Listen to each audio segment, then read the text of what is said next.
Saya mungkin lanjutkan untuk materi kedua ya. Ini lebih apa namanya? Lebih teknis gitu ya. Ada beberapa jenis penelitian yang memang harus kita ketahui dan juga kita pahami. Nah, ini khususnya nanti untuk yang misalnya baru berproses untuk menyelesaikan tugas akhir, berproses terkait untuk menyelesaikan apa istilahnya itu penelitian-penelitian yang dilakukannya.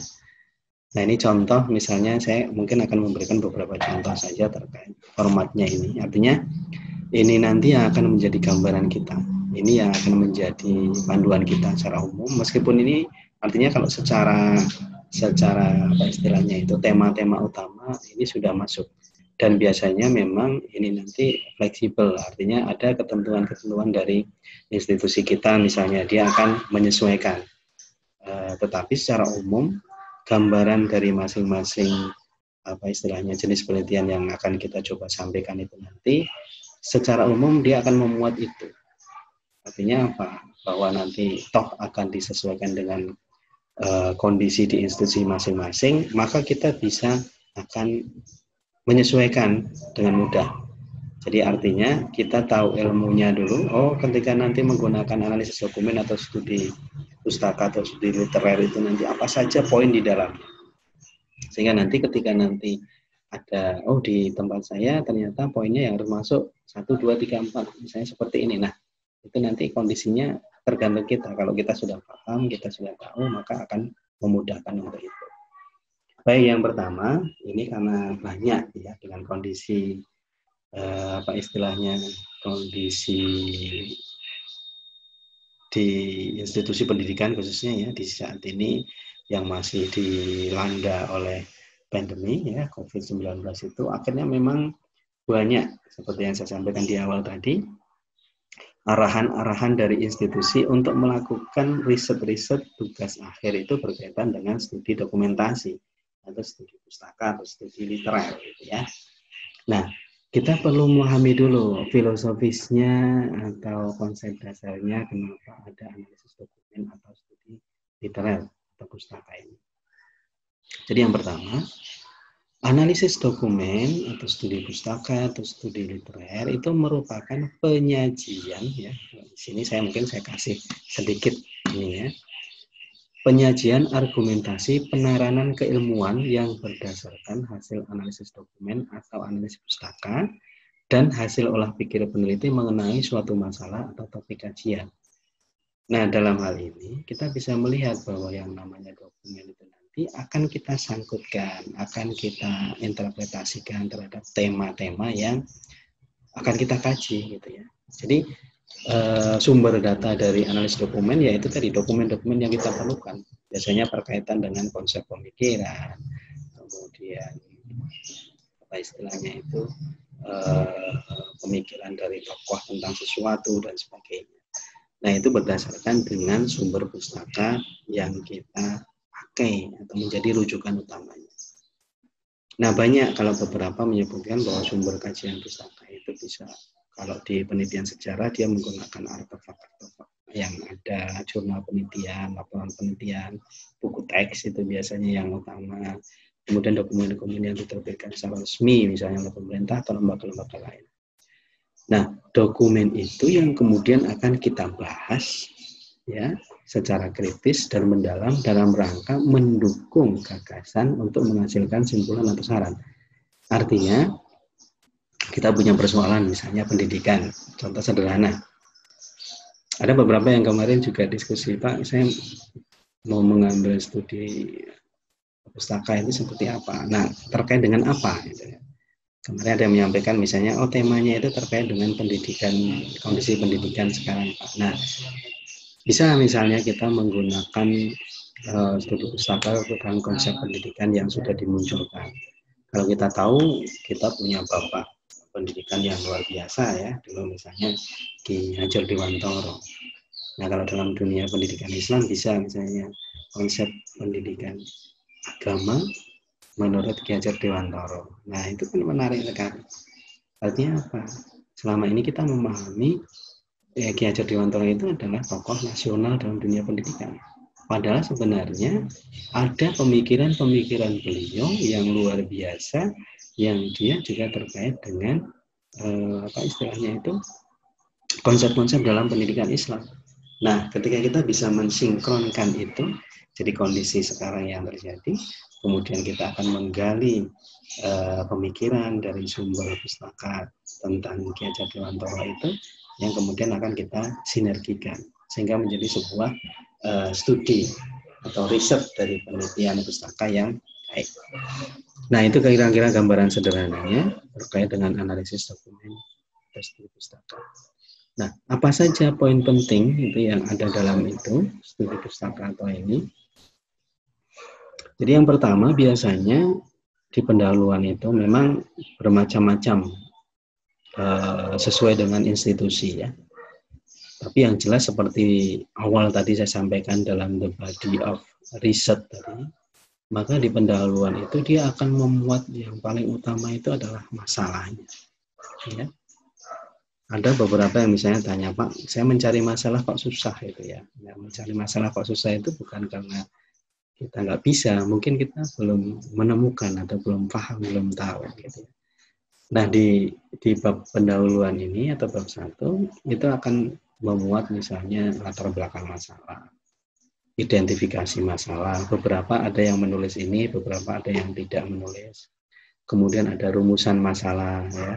Biasanya ini yang sering kita ini kan. Kemudian ada tujuan penelitian, ada manfaat penelitian.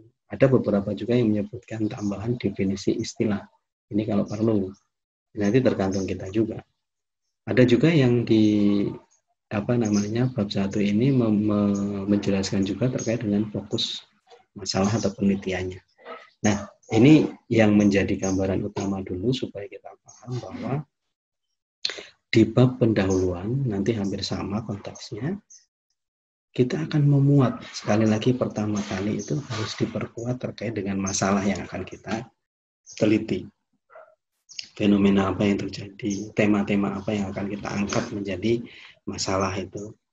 Sehingga nanti ketika kita benar-benar mempunyai analisis masalah yang kuat, yang bagus, maka nanti kita tinggal ke belakangnya membuktikan, menjawab dari pertanyaan yang sudah kita ajukan di awal ini.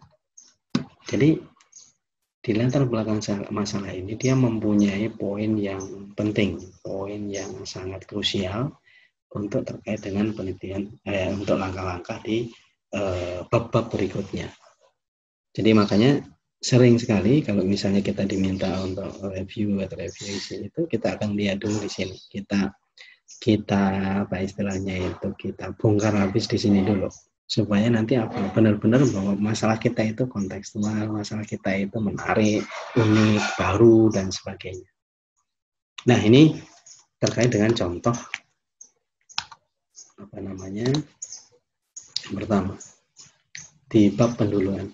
Kemudian di bab 2 atau kajian pustaka, nah ini juga masih hampir sama.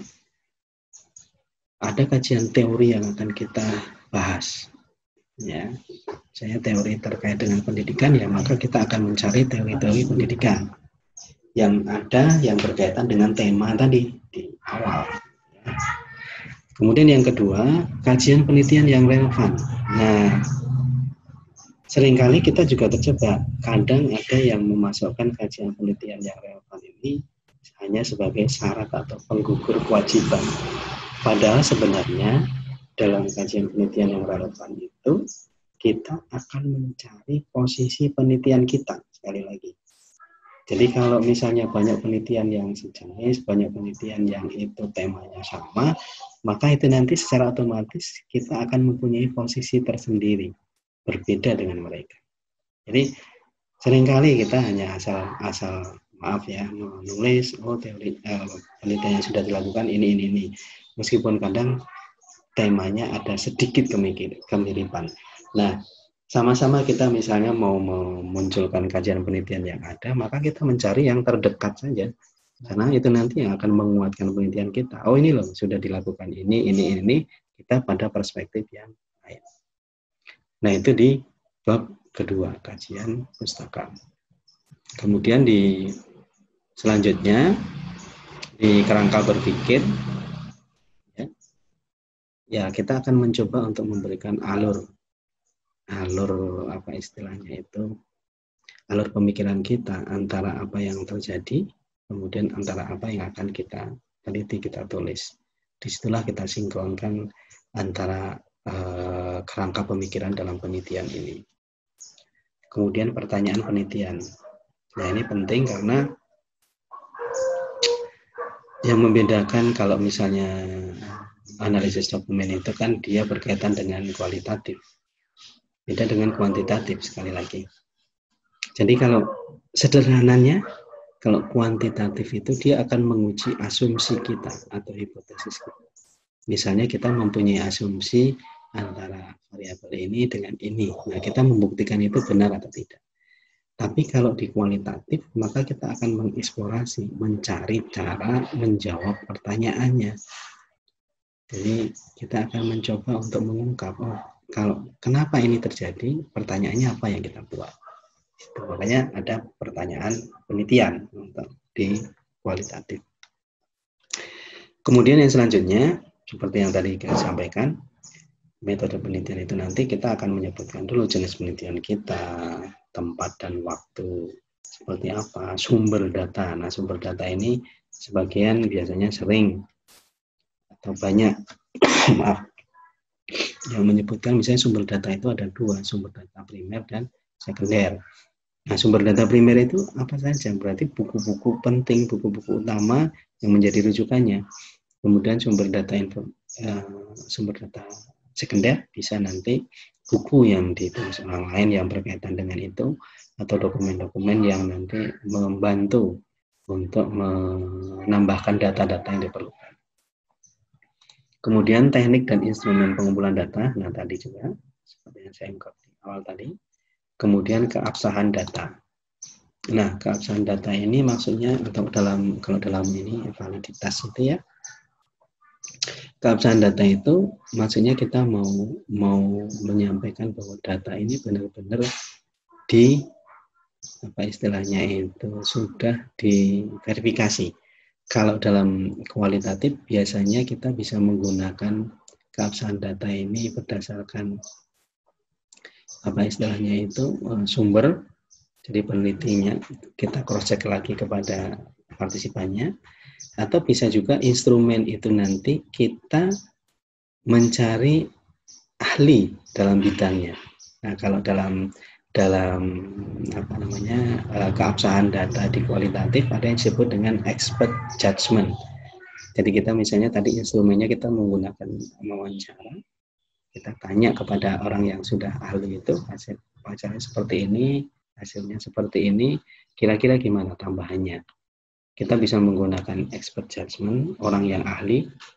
Kalau dalam kesepakatan atau ketentuan itu biasanya minimal 3 orang. 3 orang itu bisa, dia ahli dalam bidang misalnya bahasa, dia ahli dalam konten, dia dalam ahli yang lainnya gitu ya. Itu bisa menggunakan expert judgment. Atau yang kedua bisa menggunakan juga dengan pola FGD. Kita mengumpulkan beberapa orang ahli dalam satu ini, kemudian kita minta untuk membahas apa yang sudah kita lakukan dalam penelitian ini. Ya, kemudian yang selanjutnya teknik analisis data. Nah, teknik analisis data ini nanti kita akan menggunakan modelnya siapa. Ada banyak model teknik analisis data. Saya kalau di dokumen itu ya kita biasanya sering yang kita pahami itu adalah dengan konten analisis. Nah, konten analisis itu seperti apa? Nanti kita jelaskan. Jadi teknik analisis data itu nanti kita akan menjelaskan bagaimana cara menganalisis data yang kita peroleh. Itu ya, untuk yang bab ketiga. Kemudian yang bab 4 jelas nanti hasil penelitian dan pembahasan. Jadi ketika data sudah ada, data kita dapatkan, maka kita akan mendeskripsikan data itu terlebih dahulu, kemudian menganalisis datanya, kemudian memberikan pembahasannya. Nah, bisa nanti dalam pembahasan itu kita kaitkan dengan kajian teori yang sudah ada, bisa kaitkan dengan kajian relevan yang sudah muncul dan sebagainya. Artinya itu nanti ada pembanding. Jadi kalau tema utama dalam pembahasan itu adalah hasil yang sudah didapatkan, kita bandingkan dengan yang sudah dilakukan, ya. Jadi nanti itu akan menjadi gambaran bahwa oh ternyata ini hasilnya seperti yang sudah kita sampaikan. Kemudian yang terakhir terkait dengan bab 4 itu adalah keterbatasan penelitian. Artinya perlu kita sampaikan juga bahwa dalam penelitian ini kita hanya membahas masalah-masalah tertentu.